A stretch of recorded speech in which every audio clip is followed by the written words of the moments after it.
I'd like to tell you about the strangest secret in the world. Some years ago, the late Nobel Prize-winning Dr. Albert Schweitzer was being interviewed in London, and a reporter asked him, "Doctor, what's wrong with men today?" And the great doctor was silent a moment, and then he said, "Men simply don't think." It's about this that I want to talk with you. We live today in a golden age. This is an era that man has looked forward to, dreamed of, and worked toward for thousands of years. But since it's here, we pretty well take it for granted. We in America are particularly fortunate to live in the richest land that ever existed on the face of the earth, a land of abundant opportunity for everyone. But do you know what happens? Well, let's take 100 men who start even at the age of 25. Do you have any idea what will happen to those men by the time they're 65? These 100 men who all start even at the age of 25 believe they're going to be successful. If you asked any one of these men if he wanted to be a success, he'd tell you he did. And you'd notice that he was eager toward life, that there was a certain sparkle to his eye, an erectness to his carriage, and life seemed like a pretty interesting adventure to him. But by the time they're 65, 1 will be rich. 4 will be financially independent. 5 will still be working. 54 will be broke. Now think a moment. Out of the 100, only 5 make the grade. Now why do so many fail? What has happened to the sparkle that was there when they were 25? What's become of the dreams, the hopes, the plans? And why is there such a large disparity between what these men intended to do and what they actually accomplished? When we say about 5% achieve success, we have to define success. And here's the best definition I've ever been able to find. Success is the progressive realization of a worthy ideal. If a man is working toward a predetermined goal and knows where he's going, that man is a success. If he's not doing that, he's a failure. Success is the progressive realization of a worthy ideal. Rollo May, the distinguished psychiatrist, wrote a wonderful book called Man's Search for Himself. And in this book he says, the opposite of courage in our society is not cowardice. It is conformity. And there you have the trouble today. It's conformity, people acting like everyone else without knowing why, without knowing where they're going. Now think of it. In America right now, there are over 18 million people 65 years of age and older. And most of them are broke. They're dependent on someone else for life's necessities.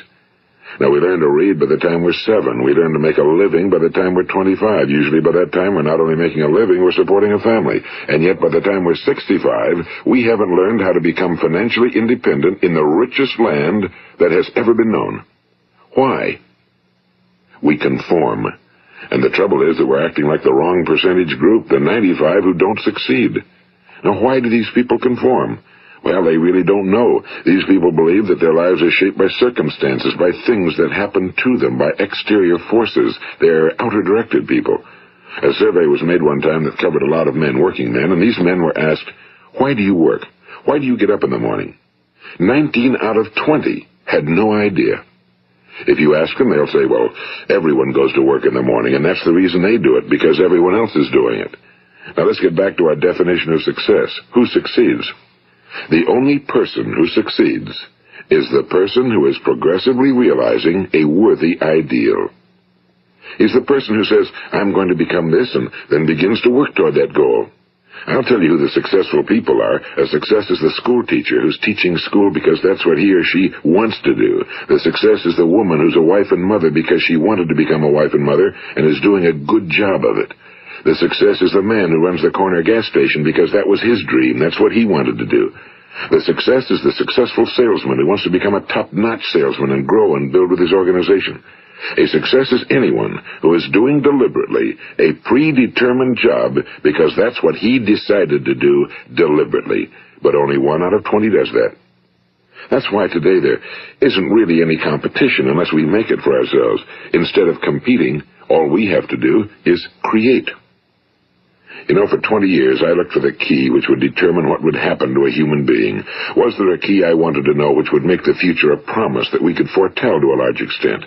Was there a key that would guarantee a person's becoming successful if he only knew about it and knew how to use it? Well, there is such a key, and I've found it. Have you ever wondered why so many men work so hard and honestly without ever achieving anything in particular, and others don't seem to work hard and yet seem to get everything? They seem to have the magic touch. You've heard them say that about someone. Everything he touches turns to gold. And have you ever noticed that a man who becomes successful tends to continue to become successful? And on the other hand, have you noticed how a man who's a failure tends to continue to fail? Well, it's because of goals. Some of us have goals, some don't. People with goals succeed because they know where they're going. It's that simple. Think of a ship leaving a harbor, and think of it with the complete voyage mapped out and planned. The captain and crew know exactly where it's going and how long it'll take. It has a definite goal. Now, 9,999 times out of 10,000, it will get to where it started out to get. Now let's take another ship, just like the first, only let's not put a crew on it or a captain at the helm. Let's give it no aiming point, no goal, no destination. We just start the engines and let it go. I think you'll agree with me that if it gets out of the harbor at all, it will either sink or wind up on some deserted beach, a derelict. It can't go anyplace because it has no destination and no guidance, and it's the same with a human being.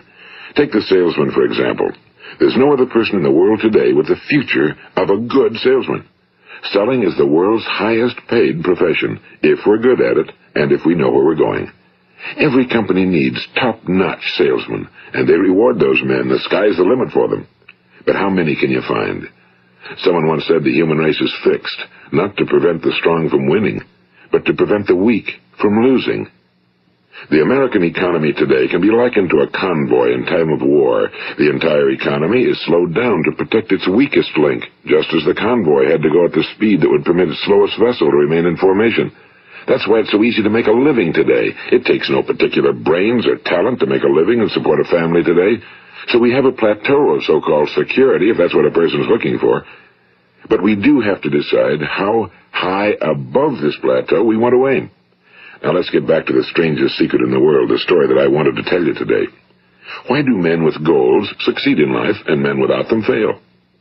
Well, let me tell you something which, if you really understand it, will alter your life immediately. If you understand completely what I'm going to tell you from this moment on, your life will never be the same again. You will suddenly find that good luck just seems to be attracted to you. The things you want just seem to fall in line, and from now on you won't have the problems, the worries, the gnawing lump of anxiety that perhaps you've experienced before. Doubt, fear, well, they'll be things of the past. Here's the key to success and the key to failure. We become what we think about. Now let me say that again.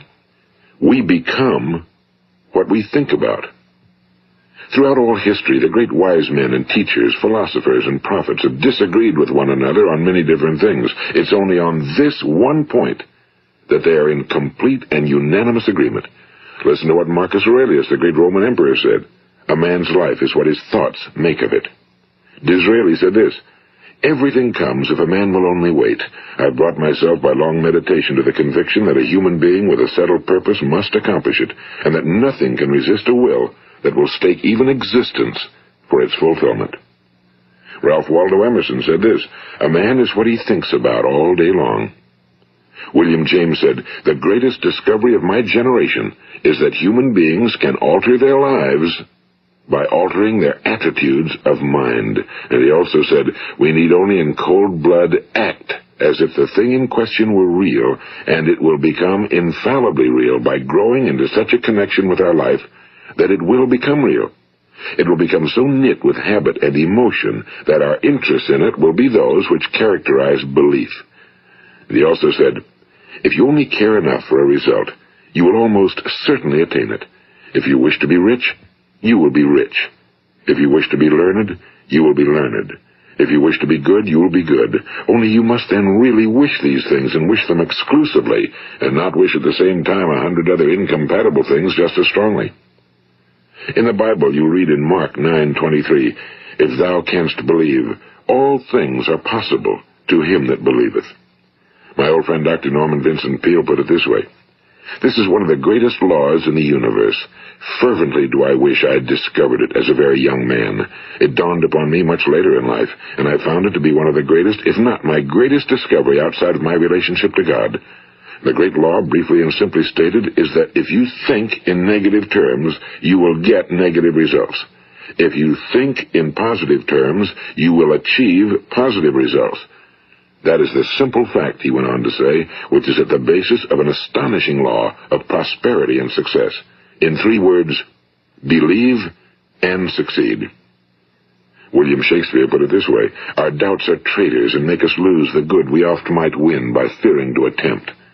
George Bernard Shaw said, people are always blaming their circumstances for what they are. I don't believe in circumstances. The people who get on in this world are the people who get up and look for the circumstances they want, and if they can't find them, make them. Well, it's pretty apparent, isn't it? And every person who discovered this for a while believed that he was the first one to work it out. We become what we think about. Now, it stands to reason that a person who's thinking about a concrete and worthwhile goal is going to reach it, because that's what he's thinking about, and we become what we think about. Conversely, the man who has no goal, who doesn't know where he's going, and whose thoughts must therefore be thoughts of confusion and anxiety and fear and worry, becomes what he thinks about. His life becomes one of frustration and fear and anxiety and worry. And if he thinks about nothing, he becomes nothing. Now, how does it work? Why do we become what we think about? Well, I'll tell you how it works as far as we know. Now, to do this, I want to tell you about a situation that parallels the human mind. Suppose a farmer has some land, and it's good fertile land. Now, the land gives the farmer a choice. He may plant in that land whatever he chooses. The land doesn't care. It's up to the farmer to make the decision. Now, remember, we're comparing the human mind with the land because the mind, like the land, doesn't care what you plant in it. It will return what you plant, but it doesn't care what you plant. Now, let's say that the farmer has 2 seeds in his hand. One is a seed of corn. The other is nightshade, a deadly poison. He digs 2 little holes in the earth, and he plants both seeds, one corn, the other nightshade. He covers up the holes, waters, and takes care of the land, and what will happen? Invariably, the land will return what's planted. As it's written in the Bible, as ye sow, so shall ye reap. Now remember, the land doesn't care. It'll return poison in just as wonderful abundance as it will corn. So up come the 2 plants, one corn, one poison. Now, the human mind is far more fertile, far more incredible and mysterious than the land, but it works the same way. It doesn't care what we plant. Success, failure. A concrete, worthwhile goal, or confusion. Misunderstanding, fear, anxiety, and so on. But what we plant, it must return to us. You see, the human mind is the last great unexplored continent on Earth. It contains riches beyond our wildest dreams. It will return anything we want to plant. Now, you might say, well, if that's true, why don't people use their minds more? Well, I think they figured out an answer to that one, too. Our mind comes as standard equipment at birth. It's free, and things that are given to us for nothing we place little value on. Things that we pay money for, we value. The paradox is that exactly the reverse is true. Everything that's really worthwhile in life came to us free. Our minds, our souls, our bodies, our hopes, our dreams, our ambitions, our intelligence, our love of family and children and friends and country, all these priceless possessions are free. But the things that cost us money are actually very cheap and can be replaced at any time. A good man can be completely wiped out and make another fortune. He can do that several times. Even if our home burns down, we can rebuild it. But the things we got for nothing, we can never replace. The human mind isn't used because we take it for granted. Familiarity breeds contempt. It can do any kind of job we assign to it, but generally speaking, we use it for little jobs instead of big, important ones. Universities have proved that most of us are operating on about 10% or less of our abilities. So decide now, what is it you want? Plant your goal in your mind. It's the most important decision you'll ever make in your entire life. What is it you want? Do you want to be an outstanding salesman? A better worker at your particular job? Do you want to go places in your company? In your community? Do you want to get rich? All you've got to do is plant that seed in your mind, care for it, work steadily toward your goal, and it will become a reality. It not only will, there's no way that it cannot. You see, that's a law, like the laws of Sir Isaac Newton, the laws of gravity. If you get on top of a building and jump off, you'll always go down. You'll never go up, and it's the same with all the other laws of nature. They always work.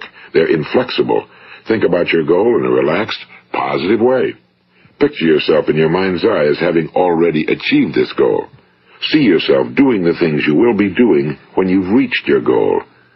Ours has been called the phenobarbital age, the age of ulcers and nervous breakdowns and tranquilizers. At a time when medical research has raised us to a new plateau of good health and longevity, far too many of us worry ourselves into an early grave trying to cope with things in our own little personal ways without learning a few great laws that will take care of everything for us. These things we bring on ourselves through our habitual way of thinking. Every one of us is the sum total of his own thoughts. He is where he is because that's exactly where he really wants to be, whether he'll admit that or not. Each of us must live off the fruit of his thoughts in the future, because what you think today and tomorrow, next month and next year, will mold your life and determine your future. You're guided by your mind. I remember one time I was driving through eastern Arizona, and I saw one of those giant earth-moving machines roaring along the road at about 35 miles an hour with what looked like 30 tons of dirt in it. A tremendous, incredible machine, and there was a little man perched way up on top with the wheel in his hands guiding it. And as I drove along, I was struck by the similarity of that machine to the human mind. Just suppose you're sitting at the controls of such a vast source of energy. Are you going to sit back and fold your arms and let it run itself into a ditch? Or are you going to keep both hands firmly on the wheel and control and direct this power to a specific, worthwhile purpose? It's up to you. You're in the driver's seat. You see, the very law that gives us success is a two-edged sword. We must control our thinking. The same rule that can lead a man to a life of success, wealth, happiness, and all the things he ever dreamed of for himself and his family. That very same law can lead him into the gutter. It's all in how he uses it, for good or for bad. This is the strangest secret in the world. Now, why do I say it's strange, and why do I call it a secret? Actually, it isn't a secret at all. It was first promulgated by some of the earliest wise men, and it appears again and again throughout the Bible, but very few people have learned it, understand it. That's why it's strange, and why for some equally strange reason it virtually remains a secret. I believe that you could go out and walk down the main street of your town and ask one man after another what the secret of success is, and you probably wouldn't run into one man in a month who could tell you. Now, this information is enormously valuable to us if we really understand it and apply it. It's valuable to us not only for our own lives, but the lives of those around us, our families, employees, associates, and friends. Life should be an exciting adventure. It should never be a bore. A man should live fully, be alive. He should be glad to get out of bed in the morning. He should be doing a job he likes to do because he does it well. One time I heard Grove Patterson, the great late editor-in-chief of the Toledo Daily Blade, make a speech, and as he concluded his speech, he said something I've never forgotten. He said, "My years in the newspaper business have convinced me of several things. Among them, that people are basically good, and that we came from someplace, and we're going someplace. So we should make our time here an exciting adventure. The architect of the universe didn't build a stairway leading nowhere." And the greatest teacher of all, the carpenter from the plains of Galilee, gave us the secret time and time again. As ye believe, so shall it be done unto you. I've explained the strangest secret in the world and how it works. Now, on this side, I want to explain how you can prove to yourself the enormous returns possible in your own life by putting this secret to a practical test. I want you to make a test that will last 30 days. It isn't going to be easy, but if you'll give it a good try, it will completely change your life for the better. Now, back in the 17th century, Sir Isaac Newton, the English mathematician and natural philosopher, gave us some natural laws of physics which apply as much to human beings as they do to the movement of bodies in the universe. And one of these laws is that for every action, there is an equal and opposite reaction. Simply stated, as it applies to you and me, it means we can achieve nothing without paying the price. The results of your 30-day experiment will be in direct proportion to the effort you put forth. To be a doctor, you must pay the price of long years of difficult study. To be successful in selling, and remember that each of us succeeds to the extent of his ability to sell. Selling our families on our ideas, selling education in schools, selling our children on the advantages of living the good and honest life, selling our associates and employees on the importance of being exceptional people. To, of course, the profession of selling itself. But to be successful in selling our way to the good life, we must be willing to pay the price. Now, what is that price? Well, it's many things. First, it's understanding emotionally, as well as intellectually, that we literally become what we think about, that we must control our thoughts if we're to control our lives. It's understanding fully that as ye sow, so shall ye reap. Second, it's cutting away all fetters from the mind and permitting it to soar as it was divinely designed to do. It's the realization that your limitations are self-imposed and that the opportunities for you today are enormous beyond belief. It's rising above narrow-minded pettiness and prejudice. And third, it's using all your courage to force yourself to think positively on your own problem, to set a definite and clearly defined goal for yourself, to let your marvelous mind think about your goal from all possible angles, to let your imagination speculate freely upon many different possible solutions, to refuse to believe that there are any circumstances sufficiently strong to defeat you in the accomplishment of your purpose, to act promptly and decisively when your course is clear, and to keep constantly aware of the fact that you are, at this moment, standing in the middle of your own acres of diamonds, as Russell Conwell used to point out. And fourth, save at least 10% of every dollar you earn. It's also remembering that no matter what your present job, it has enormous possibilities, if you're willing to pay the price. Now let's just go over the important points in the price each of us must pay to achieve the wonderful life that can be ours. It is, of course, worth any price. 1. You will become what you think about. 2. Remember the word imagination and let your mind begin to soar. 3. Courage. Concentrate on your goal every day. 4. Save 10% of what you earn. And 5. Action. Ideas are worthless unless we act on them. Now, I'll try to outline the 30-day test I want you to make. Keep in mind that you have nothing to lose by making this test and everything you could possibly want to gain. There are 2 things that may be said of everyone. Each of us wants something, and each of us is afraid of something. I want you to write on a card what it is you want more than anything else. It may be more money. Perhaps you'd like to double your income or make a specific amount of money. It may be a beautiful home. It may be success at your job. It may be a particular position in life. It could be a more harmonious family. Each of us wants something. Now write down on your card specifically what it is you want. Make sure it's a single goal and clearly defined. You needn't show it to anyone, but carry it with you so that you can look at it several times a day. Think about it in a cheerful, relaxed, positive way each morning when you get up, and immediately you have something to work for, something to get out of bed for, something to live for. Look at it every chance you get during the day and just before going to bed at night. And as you look at it, remember that you must become what you think about, and since you're thinking about your goal, you realize that soon it will be yours. In fact, it's yours really the moment you write it down and begin to think about it. Look at the abundance all around you as you go about your daily business. You have as much right to this abundance as any other living creature. It's yours for the asking. Now we come to the difficult part. Difficult because it means the formation of what is probably a brand new habit, and new habits are not easily formed. Once formed, however, it will follow you for the rest of your life. Stop thinking about what it is you fear. Each time a fearful or negative thought comes into your consciousness, replace it with a mental picture of your positive and worthwhile goal.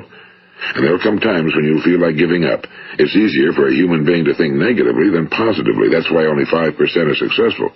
You must begin now to place yourself in that group. For 30 days, you must take control of your mind. It will think about only what you permit it to think about. Each day for this 30-day test, do more than you have to do. In addition to maintaining a cheerful, positive outlook, give of yourself more than you've ever done before. Do this knowing that your returns in life must be in direct proportion to what you give. The moment you decide on a goal to work toward, you're immediately a successful person. You are then in that rare and successful category of people who know where they're going. Out of every 100 people, you belong to the top 5. Don't concern yourself too much with how you're going to achieve your goal. Leave that completely to a power greater than yourself. All you have to do is know where you're going. The answers will come to you of their own accord and at the right time. Remember these words from the Sermon on the Mount, and remember them well. Keep them constantly before you this month of your test. Ask, and it shall be given you. Seek, and ye shall find. Knock, and it shall be opened unto you. For every one that asketh receiveth, and he that seeketh findeth, and to him that knocketh it shall be opened. It's as marvelous and as simple as that. In fact, it's so simple that in our seemingly complicated world, it's difficult for an adult to understand that all he needs is a purpose and faith. For 30 days, Do your very best. If you're a salesman, go at it as you've never done before, not in a hectic fashion, but with the calm, cheerful assurance that time well spent will give you the abundance in return you deserve and want. If you're a homemaker, devote your 30-day test to completely giving of yourself without thinking about receiving anything in return, and you'll be amazed at the difference it makes in your life. No matter what your job, do it as you've never done it before for 30 days. And if you've kept your goal before you every day, you'll wonder and marvel at this new life you've found. Dorothea Brand, the outstanding editor and writer, discovered it for herself and tells about it in her fine book, Wake Up and Live. Her entire philosophy is reduced to the words, act as though it were impossible to fail. She made her own test with sincerity and faith, and her entire life was changed to one of overwhelming success. Now, you make your test for 30 full days. Don't start your test until you've made up your mind to stick with it. You see, by being persistent, you're demonstrating faith. Persistence is simply another word for faith. If you didn't have faith, you'd never persist. If you should fail during your first 30 days, by that I mean suddenly find yourself overwhelmed by negative thoughts, you've got to start over again from that point and go 30 more days.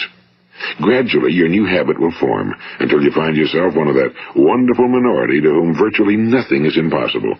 And don't forget the card. It's vitally important as you begin this new way of living.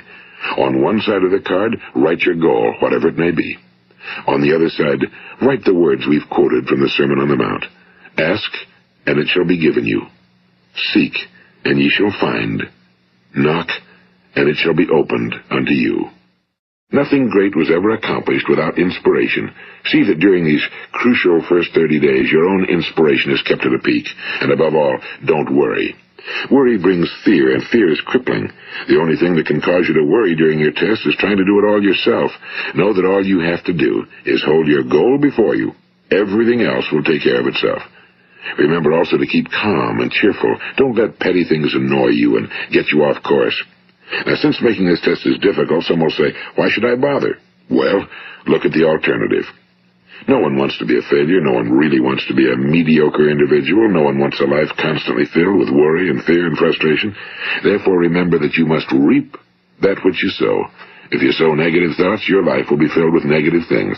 If you sow positive thoughts, your life will be cheerful, successful, and positive. Now, gradually, you will have a tendency to forget what you've heard on this recording. Play it often. Keep reminding yourself of what you must do to form this new habit. Gather your whole family around at regular intervals and listen to what's been said here. You know, most men will tell you that they want to make money without understanding the law. The only people who make money work in a mint. The rest of us must earn money. This is what causes those who keep looking for something for nothing or a free ride to fail in life. The only way to earn money is by providing people with services or products which are needed and useful. We exchange our time and our product or service for the other man's money. Therefore, the law is that our financial return will be in direct proportion to our service.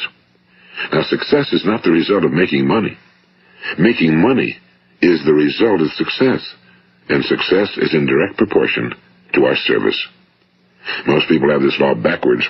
They believe that you're successful if you earn a lot of money. The truth is that you can only earn money after you're successful. It's like the story of the man who sat in front of the stove and said to it, "Give me heat, and then I'll add the wood." How many men and women do you know, or do you suppose there are today, who take the same attitude toward life? There are millions. We've got to put the fuel in before we can expect heat.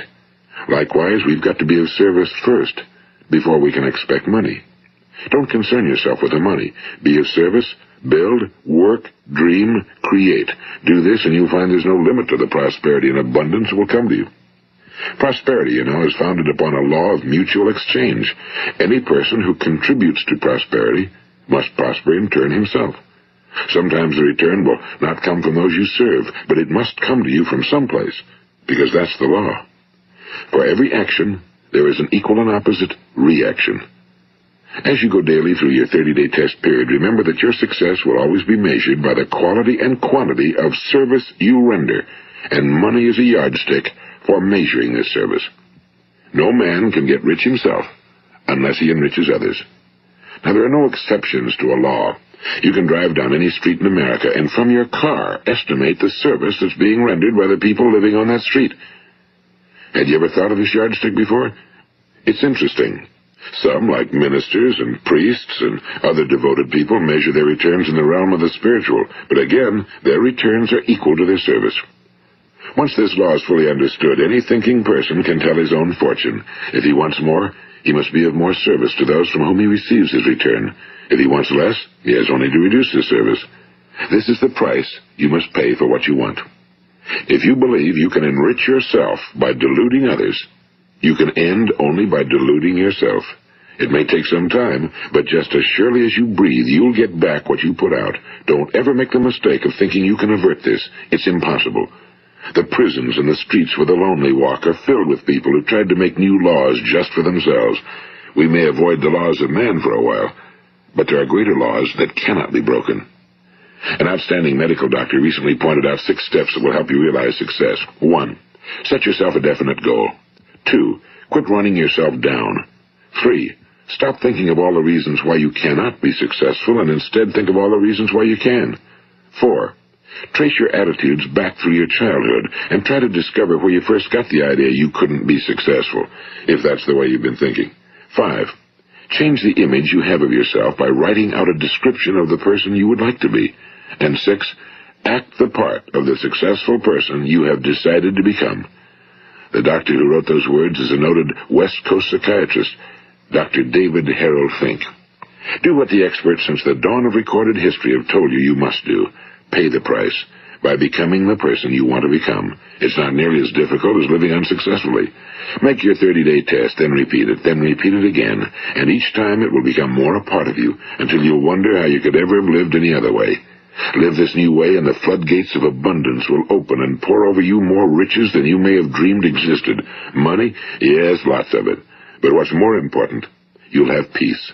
You'll be in that wonderful minority who lead calm, cheerful, successful lives. Start today. You have nothing to lose, but you have a whole life to win. This is Earl Nightingale, and thank you.